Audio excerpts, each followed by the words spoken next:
Bom dia, amigos. A paz do Senhor Jesus para todos, trazendo mais uma palavra para a sua vida. O tema de hoje é: quando não vem a resposta, a quem ouvir e que atitude se deve tomar? Eu quero compartilhar com vocês no texto de hoje, que se encontra no livro do profeta Jeremias, capítulo 33, versículo 3, que diz assim a palavra do Senhor: Invoca-me e te responderei, anunciar-te-ei coisas grandes e ocultas que não sabes. Pois bem, esse texto é direcionado ao Reino do Norte e ao Reino do Sul, ou seja, Reino do Norte representa Israel e Reino do Sul representa a tribo de Judá, só para você entender. E esta palavra é dirigida a esses dois reinos por intermédio do profeta Jeremias. Porque o Reino do Norte e o Reino do Sul, ou seja, Israel e a tribo de Judá, entraram em declínio espiritual, transgrediram contra os princípios e as leis do Senhor. E então, quando eles estão nesse momento eminente de tristeza, de angústia, de perda, eles estão vivendo momentos em que não há uma resposta.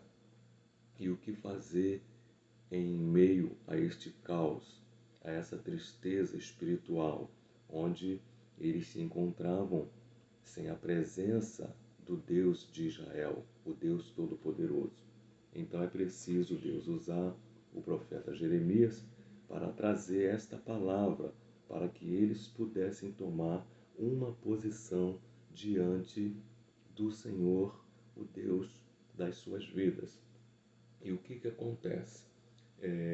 No versículo de número 7, a palavra nos diz: Restaurarei a sorte de Judá e de Israel, e os edificarei como no princípio, purificá-los-ei de toda a sua iniquidade, com que pecaram contra mim, e perdoarei todas as suas iniquidades, com que pecaram e transgrediram contra mim.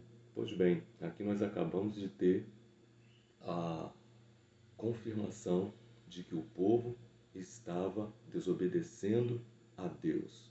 Eles precisavam de uma purificação, não uma purificação de limpeza, de higiene pessoal, mas uma purificação da sua alma, do seu interior, dos seus corações.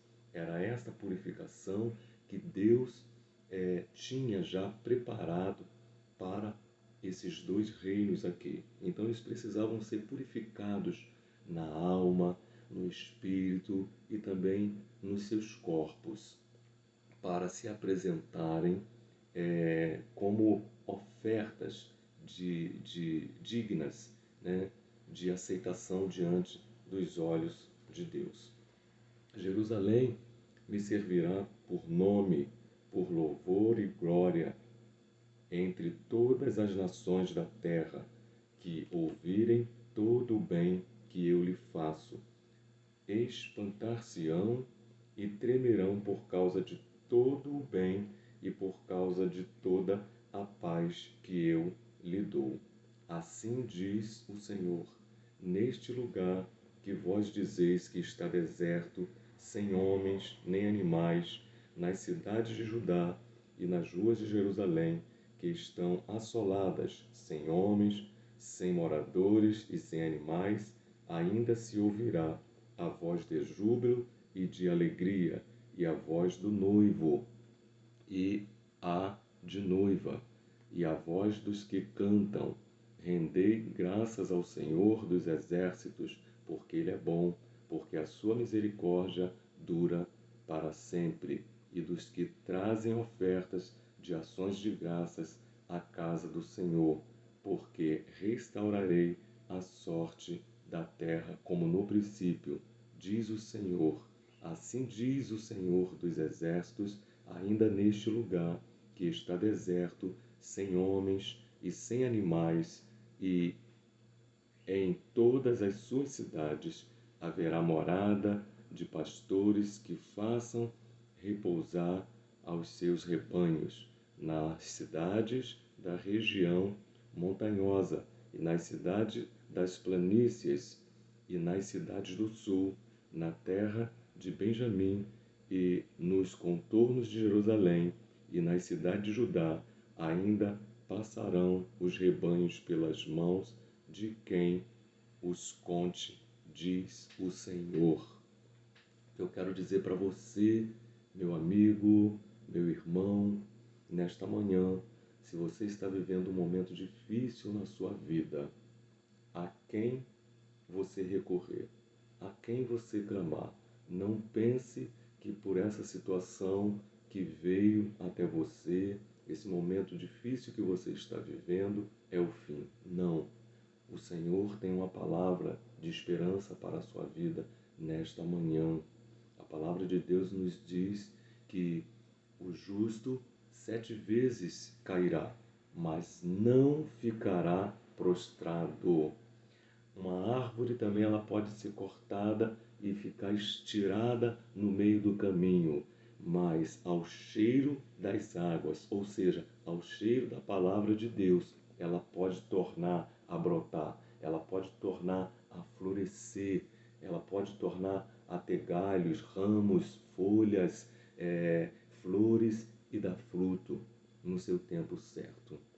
Era esta promessa de paz e de prosperidade que Deus estava usando o profeta Jeremias para ele profetizar para o reino de Israel e para o reino de Judá, que haveria pastores para cuidar do rebanho, alguém que ia contar esse rebanho, ainda ia se ouvir a voz do noivo e da noiva, de júbilos, de canções, de gratidão a Deus. Então não pense que isso que você está passando é o fim da sua trajetória, é o fim da sua vida. Não, porque o Senhor, Ele tem todo o poder para mudar todo o quadro, toda situação.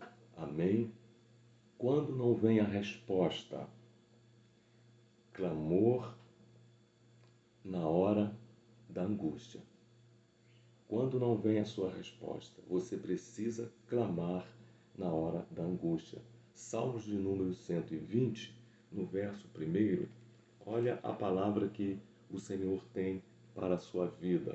Diz assim, o salmista: na minha angústia clamo ao Senhor, e Ele me ouve. Senhor, livra-me dos lábios mentirosos, da língua enganadora, que te será dado, ou que te será acrescentado, ó língua enganadora. Setas agudas do valente e brasas vivas de zimbro, ai de mim, que peregrino em Meseque e habito nas tendas de Quedar. Já há tempo demais que habito com os que odeiam a paz. Sou pela paz. Quando, porém, eu falo, eles teimam pela guerra. Eu quero te dizer que línguas, pessoas que são contra a sua vida, que são contra o seu ministério, o seu chamado, a sua vocação, contra os seus projetos, línguas que se batem, línguas que falam mal, que não concordam, que não compartilham com os teus sonhos. Saiba que Deus, Ele vai mudar esse quadro. Outra coisa que é importante, não compartilhe os teus sonhos com quem não sonha com você. Esse é um dos maiores perigos que, na maioria das vezes, todos nós cometemos. Pela nossa alegria, pelo nosso contentamento, por uma vitória, nós compartilhamos até aquilo que ainda estamos por fazer na nossa vida. E o perigo todo está aí. Porque na esfera espiritual, no mundo espiritual, os principados e potestades, eles vão começar a trabalhar contra. É lógico, é claro, que aquilo que Deus já preparou para você, a porta que ele abriu, ninguém vai poder fechar. E a porta também que ele fechar, ninguém jamais poderá abrir. Mas os sonhos de Deus, eles não vão ser frustrados na sua vida. Mas no decorrer dessa trajetória é que as coisas vão acontecendo. E verdadeiramente o salmista, ele declara aqui contra as más línguas, que no momento da angústia ele precisa, né, falar com alguém, precisa falar com o Senhor. E de repente é esse momento que você está passando, que você está precisando. Então, você de repente já está cansado de habitar em tendas, em lugares de pessoas que não têm o mesmo sonho, o mesmo ideal, não sonha com você os seus sonhos. Você de repente já está cansado de habitar, né, na tenda de Quedar. Você de repente já está cansado de peregrinar em Meseque. É isso? Então o Senhor ele te dá esta palavra para você mudar de atitude, certo? Na sua vida.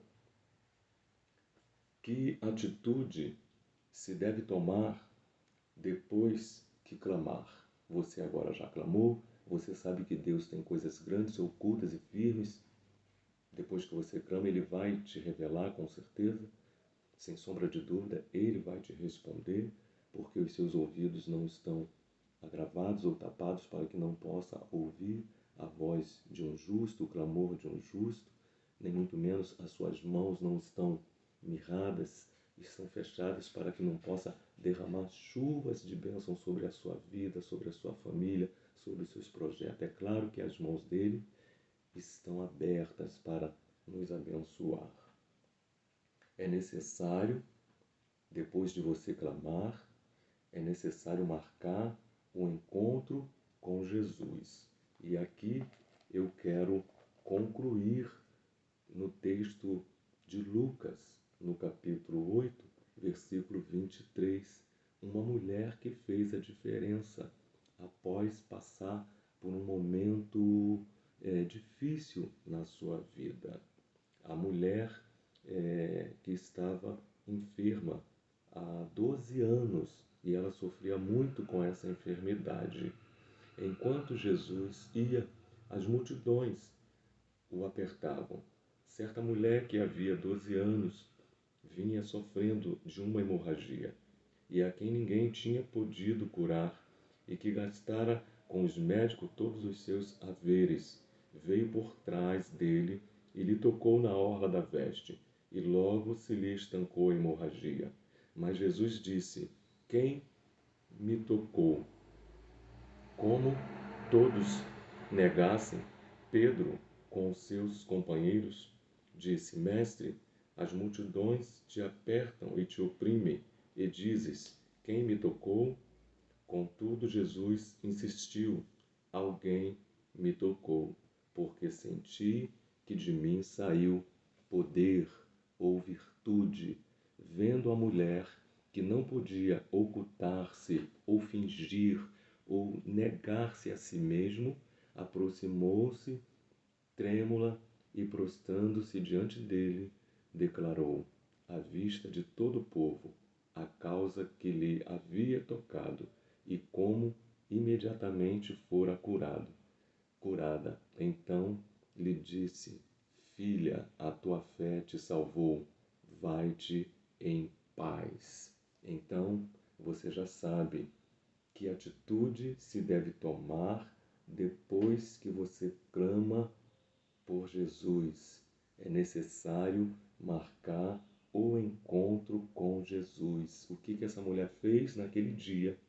Ela teve determinação, ou seja, foi preciso ela querer, essa vontade própria, sair de dentro dela marcar esse dia, esse encontro com Jesus, a quem podia solucionar toda a sua vida, toda a sua situação.